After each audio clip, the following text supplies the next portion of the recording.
Hello YouTube. So a couple people have been asking to do an update video on my Bastard Pack suspension.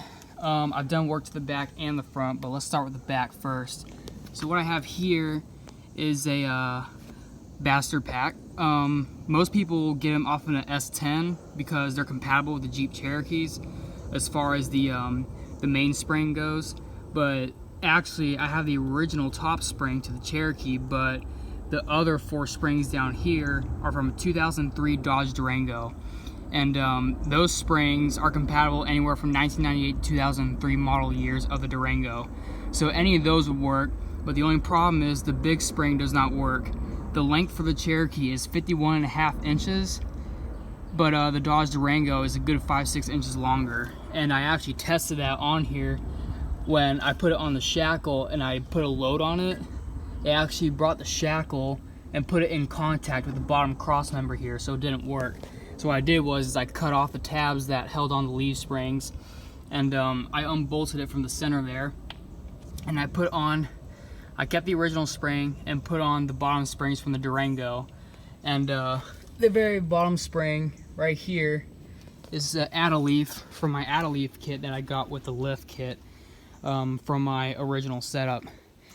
Now, it did raise it up a good couple inches. I started off with a 3-inch, and then once I got the Bastard Pack, I raised it up a good 1 to 2 more inches, which gives me a ride height of about maybe a 4 to 5 inch lift, or somewhere in there.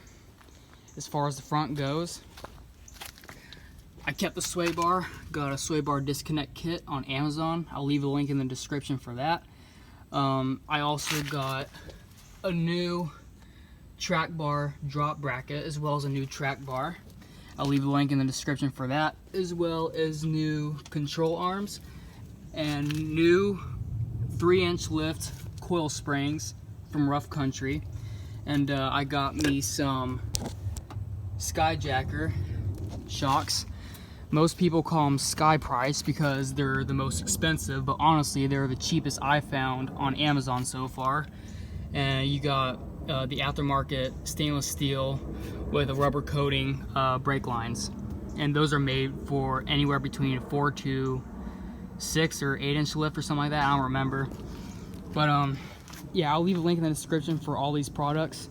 One more thing, once I did the Bastard Pack, it brought the back up about a good 1 to 2 inches. So I have a 1.5 inch spring puck in here that I cut off from my original budget boost kit, but now it's a little bit too low because I must have did some mismeasurements, but this is a little bit too short. And then in case you haven't noticed, come over here, the front of the vehicle is slightly lower.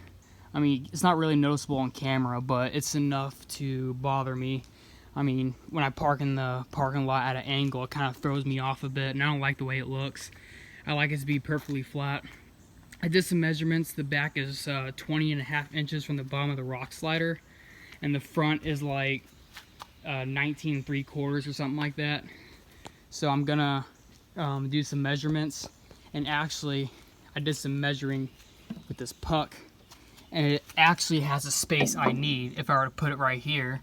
And I need to go a 1/2 inch higher, and that is exactly a 1/2 inch because I measured. So this portion will be perfect to put on in replacement of this. So I'm gonna go ahead and do that real quick, and I'll show you guys when I'm done. All right, got it leveled out. Looks way better. Put the spacer in there. My next thing is to get a new tie rod kit because I don't like this 2-piece design. The reason why is when you lift it, the camber of the wheels bring it down, which brings the tires in, which throws off your alignment. Plus, you know, when you're turning, you're flexing and everything, it also throws off your wheel caster. And so I'm just gonna do one piece from there across here, and this piece is gonna bolt up there as well. But you're gonna have one solid tie rod going across, which is what I want. Plus I want a thicker gauge pipe because this is too thin, you can almost bend it. Plus it's already bent from when I hit a curb That's kind of a crazy story, but I'll explain that in another video. Also, I like to get a new steering stabilizer, and later on down the road, I like to get longer control arms. I don't necessarily want to get a long arm kit, because, I mean, that's too much overkill in my opinion, and I don't want to do the drop brackets either, because those look too tacky. So I think I'm just going to do my own setup, just weld maybe a bracket back here somewhere, so it gives me a little more travel, because right now these work, but they don't give me as much travel that I need. I mean, even on the road doesn't provide enough cushion or enough travel in order for the axle to cause less vibration on the road or anything like that. So that's what I like to do in the near future.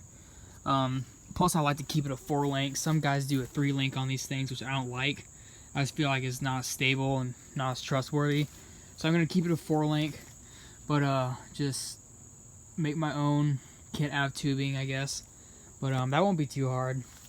But it's pretty much all I got as far as the front suspension goes.